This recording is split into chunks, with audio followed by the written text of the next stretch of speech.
എക്കാലത്തെയും മികച്ച മലയാള സിനിമകൾ ആസ്വദിക്കൂ സൈന പ്ലേ OTT-യിൽ. മാഷേ, അതെ സത്യന്തിക്കാട് സാറിനെ കാണാൻ പോയിട്ട് എന്തായി? എന്തെങ്കിലും സാൽബുട്ടേഷൻ ആവോ? എന്നെ ബോധിച്ചിട്ടുണ്ടെന്ന് തോന്നുന്നു. നടക്കും, എനിക്ക് ഉറപ്പാ.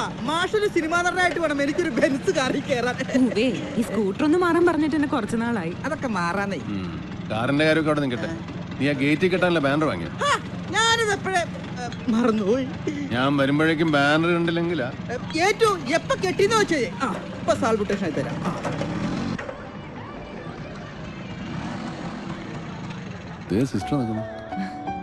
സിസ്റ്റർ എന്താ ഇവിടെ?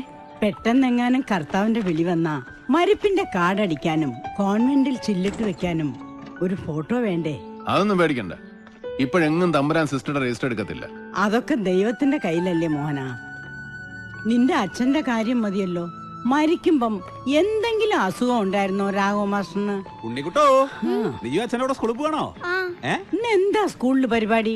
കുട്ടികളുടെ ഒരു നാടകക്കളരി, അതിന്റെ ഫോട്ടോ എടുക്കുന്ന കാര്യം ഇവനൊന്ന് ഓർപ്പിക്കാൻ വന്നതാ. ഓ, എനിക്കാണെങ്കിൽ ഒരു 100 കൂട്ടം പണി വീട്ടിലുള്ളതാ. ആഹാ, അച്ഛന്റെ പരിപാടി ചെറുപ്പത്തിലെ മോനും തുടങ്ങുകയാണോ? മോളെ, ഇയാൾ ഇങ്ങനെ നാടകമൊന്നും സിനിമയൊന്നും പറഞ്ഞ് നടക്കുന്നുണ്ട്. അവരുടെ സ്കൂളിൽ ചിലർക്ക് ചില പരാതിയുണ്ട് കേട്ടോ. ഞങ്ങളുടെ സ്കൂളിലാണെങ്കിൽ ഇതൊന്നും നടക്കത്തില്ല. എനിക്കറിയാം, ഇതാ കമ്പ്യൂട്ടർ ചാക്കോ പറഞ്ഞതല്ലേ. അത് അസൂയുണ്ടാ സിസ്റ്ററെ? ഓ, അസൂയപ്പെടാൻ എങ്ങനെ ആര്? അമിതാഭ് ബച്ചനാ? ഈ നാടാണ് ഈ ഊപ്പ ഫോട്ടോഗ്രാഫറായിട്ട് ഈ ഓണം കയറാൻ പോലെ വന്നിരിക്കുന്നത്. ഒരു സ്റ്റാർ സ്റ്റുഡിയോ വള്ളു കണ്ടാത്തൊന്നും. ഇതായത് AVM സ്റ്റുഡിയോയോ മറ്റേ ഉദയ സ്റ്റുഡിയോ മറ്റോ ഒക്കെ. എന്റെ സ്റ്റുഡിയോയുടെ പേരിലെങ്കിലും ഒരു സ്റ്റാർ ഉണ്ടല്ലോ, കണ്ടാ? എന്റെ പൊന്ന് സിസ്റ്ററെ, ഇവനെ പോലൊരു പിന്തിരിപ്പൻ ഈ പഞ്ചായത്തിലില്ല. എന്നാലൊരു പരിചയക്കാരനാ, ചെയ്തമില്ലാത്തൊരു ഉപകാരമാ, ഒന്ന് പ്രോത്സാഹിപ്പിക്കാമെന്ന് വിചാരിക്കുക. അതില്ല. നമ്മൾ പരിശ്രമിക്കാനുള്ള നമ്മൾ തന്നെ പരിശ്രമിക്കണ്ടേ സിസ്റ്ററെ? ജോലി കളയരുതെന്നേ ഞാൻ ഉദ്ദേശിച്ചുള്ളൂ. കളഞ്ഞുപോയി കഴിയുമ്പോഴേ കയ്യിലുണ്ടായതിന്റെ വില അറിയും. ഇത് കേട്ടാത്തൊന്നുമില്ല ഞാൻ നാളെ തന്നെ ജോലിയും രാജിവെച്ച് സിനിമാ ഫീൽഡിലേക്ക് ഇറങ്ങണമെന്ന്. അങ്ങനെയാന്ന് എനിക്ക് എത്ര നേരത്തെ ഇറങ്ങാമായിരുന്നു. സിസ്റ്റർ ശരി. ടൂറിന്റെ കാര്യം മറക്കരുത്. നീ മഠത്തിലേക്ക് ഇറങ്ങുമല്ലോ. വരാം. ഞാനും വരും ടൂറിന്. നീ ഇല്ലാതെ ഞങ്ങൾ ടൂറിന് പോവൂടാ. എങ്ങോട്ടാ? ആലോചിക്കണം. സന്തോഷമോ, നേരത്തെ എത്തിയേക്കണേ. എത്തിയില്ലെങ്കിലോ? ഒരു അലവലാതി സ്റ്റുഡിയോ അടിച്ചു തീർത്ത് തീടാൻ ഒരു UP സ്കൂൾ അധ്യാപകൻ വിചാരിച്ചാലും പറ്റും.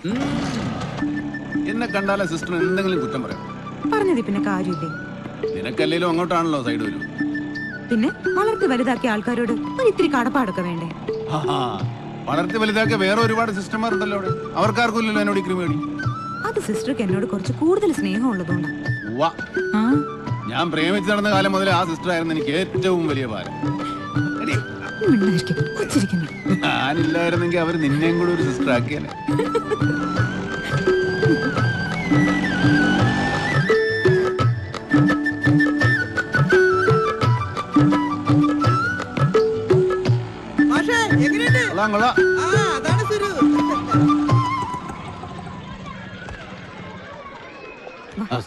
അമലിന്റെ അച്ഛനാണല്ലേ? അതെ മാഷിനെ പോലെ ഒരു വലിയ നടനാകണമെന്നൊക്കെ പറയുന്നത്. ഒരു സിനിമ നടനാവുക എന്നൊക്കെ പറഞ്ഞ നമ്മൾ കൂട്ടി കൂടുവോ മാഷേ? ഒരാൾ നടനാകണമെന്ന് ദൈവം തീരുമാനിച്ചിട്ടുണ്ടെങ്കിൽ അയാൾ അതായിരിക്കും.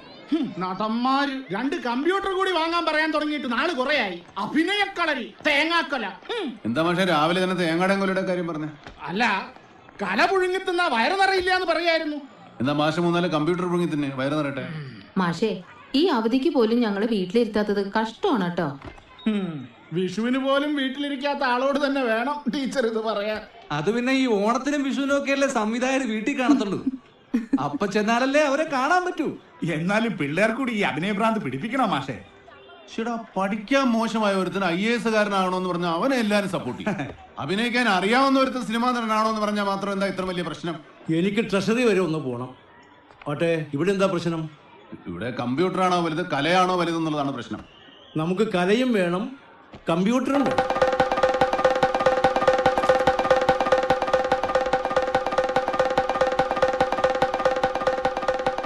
നാം പുതയുന്ന താഴ്വാരങ്ങളിൽ നിന്നും കുന്നിൻ മുകളിലേക്ക് നടന്നവനാണ്. മലയിടിച്ചും പാറ പൊട്ടിച്ചും വഴിയുണ്ടാക്കി കയറുകയായിരുന്നു. ഓരോ നേട്ടത്തിലും ചവിട്ടിക്കയറി മുകളിലെത്തിയപ്പോൾ കയറാൻ ദൂരം പിന്നെയും കണ്ടു.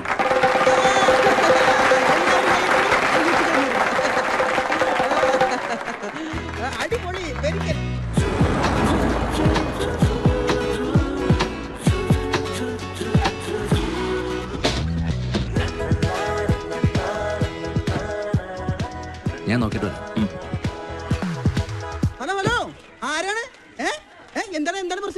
എന്റെ പേര് എബ്രഹാം മാത്യു.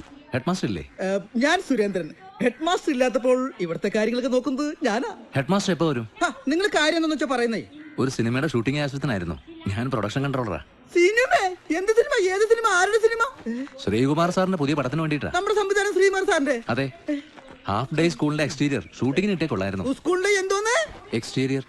അതൊക്കെ ഭയങ്കര വിഷയാവുന്നേ. ചേട്ടാ, നമ്മുടെ ഷൂട്ടിംഗ് നടക്കുന്ന വെള്ളൂരാ. പറ്റിയൊരു സ്കൂളിന്റെ ലൊക്കേഷൻ തപ്പി നമ്മൾ കൊറേ ആയി നടക്കുന്നു. അപ്പൊ അതാണ് വിഷയമല്ലേ? കറക്റ്റ് ലൊക്കേഷൻ ആട്ടോ. നമുക്കേ ആ മരത്തിന്റെ ചോട്ടിന് ഷോട്ട് തുടങ്ങാം. മരത്തിലൊന്നും ഒരു പരിപാടി നടക്കൂലട്ടാ. ചേട്ടാ, നമുക്ക് ഇതിന്റെ പുറത്ത് മാത്രം ഷൂട്ട് ചെയ്താൽ മതി. ഷൂട്ട് കഴിയുമ്പോൾ ഒരു ചെറിയ തുക സ്കൂളിന് സംഭാവനയും തരും. സംഭാവന എന്ന് കേട്ട ഹെഡ് മാസ്റ്റർ 2 പ്രാവശ്യം പെർമിഷൻ തരും. എന്താ അങ്ങനെ ഹെഡ് മാസ്റ്റർ മാത്രം തീരുമാനിച്ചിട്ട് കാര്യമില്ല. ഞങ്ങളോടും. ഞങ്ങളോ? ഞങ്ങളെന്ന് വെച്ചാ ഞങ്ങളുടെ യൂണിയൻ. വിദ്യാർത്ഥികളെ തൊട്ട് കളിച്ചാലേ അക്കളി ഇക്കളി സൂക്ഷിച്ചോ. ഈങ്കിലാവും സിന്ദാബാദും കൂടെ ഒരുമിച്ച് നടക്കൂടാ. ശ്രീകുമാർ സാറിനെ പോലെ ഒരാളുടെ സിനിമയുടെ ഷൂട്ടിംഗ് ഇവിടെ നടന്നാൽ അതിന്റെ ഗുണം ആർക്കാ? ഈ സ്കൂളിന് തന്നെയല്ലേ? അങ്ങനെയാണെങ്കിൽ ഞങ്ങളുടെ ഒരു പയ്യനെ ഈ സിനിമ ചാൻസ് കൊടുക്കണം. പയ്യനോ? പയ്യൻ എന്ന് പറഞ്ഞാൽ ഇവിടുത്തെ ഒരു മാഷ. നല്ല ഉഗ്ര അഭിനയ, ബെസ്റ്റ് ആക്ടറാ.